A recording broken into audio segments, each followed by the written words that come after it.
La nuit du 14 mars 2011. Tripoli, ambassade de France. Les sirènes déchirent l'air chaud et gras. Dehors, la ville retient son souffle. À l'intérieur, dans le sous-sol blindé, l'odeur du papier qui brûle prend à la gorge. Je suis Claire Delorme, cryptologue. À côté de moi, le colonel Marc Vallée, attaché de défense, jette des dossiers classifiés dans la gueule de l'incinérateur. Ordre de Paris. Détruire tout. L'opération Harmattan est imminente. 23h17. Des coups sourds contre l'acier. La porte blindée. C'est Sami, notre chauffeur libyen. Il est censé être rentré. Le couvre-feu. Sa voix passe par l'interphone, souriante comme toujours. Il a oublié son téléphone dans le bureau du colonel. Juste une minute. Vallée grogne, épuisé, le visage durci par le soleil du Tchad. Contre mon avis, il déverrouille. La porte se referme derrière Sami dans un claquement lourd. Final. Et puis, plus rien. Le réseau tombe. Le téléphone satellite, mort. Brouillage total. Nous voilà trois, piégés dans ce bunker, sous une ville qui attend le feu du ciel. Vallée retourne à l'incinérateur, sa cigarette collée aux lèvres. Je remue les cendres chaudes avec une pince métallique. Par réflexe. Et là, un fragment de papier glacé a survécu. Une photo à moitié consumée. Je la saisis. Un garçonnet. Devant l'ambassade. Cette même ambassade. Le gamin sourit. À côté de lui, un homme. Un militaire français, plus jeune. Je le reconnais. Les mêmes yeux, la même mâchoire. C'est le colonel Vallée, avec 20 ans de moins. Je retourne la photo. Une phrase, en arabe.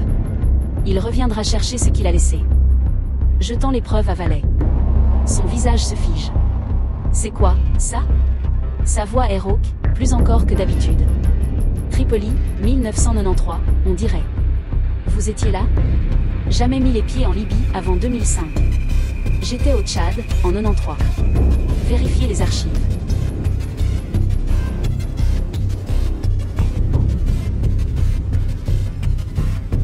Sami s'approche, toujours avec ce calme insondable. C'est moi, oui.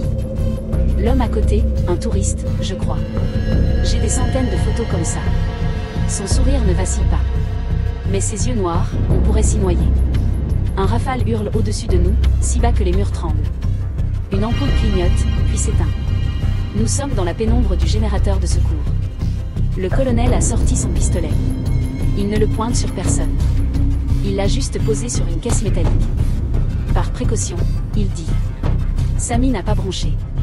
Il regarde l'arme. Puis il me regarde. Moi. Qui parle son dialecte. Je lui murmure en arabe. Qui est cet homme? Il me répond, la voix basse, un fantôme. Comme tous les Français ici. Vallée nous fusille du regard. Il ne comprend pas l'arabe. Il ne comprend que la menace. La sueur perle sur son front. Il écrase sa cigarette sous sa botte. Chacun de nous trois a une raison de mentir.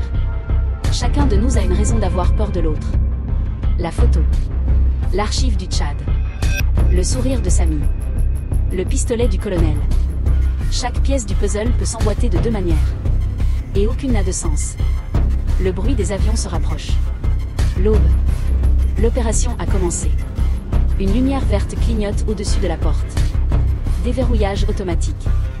Le mécanisme grince, libérant un rail de lumière poussiéreuse. La porte s'ouvre sur le chaos d'un nouveau jour de guerre. Une seule silhouette se découpe dans l'encadrement. Une seule personne sort du sous-sol et marche lentement vers la cour de l'ambassade. Les deux autres sont restés derrière. Pour toujours.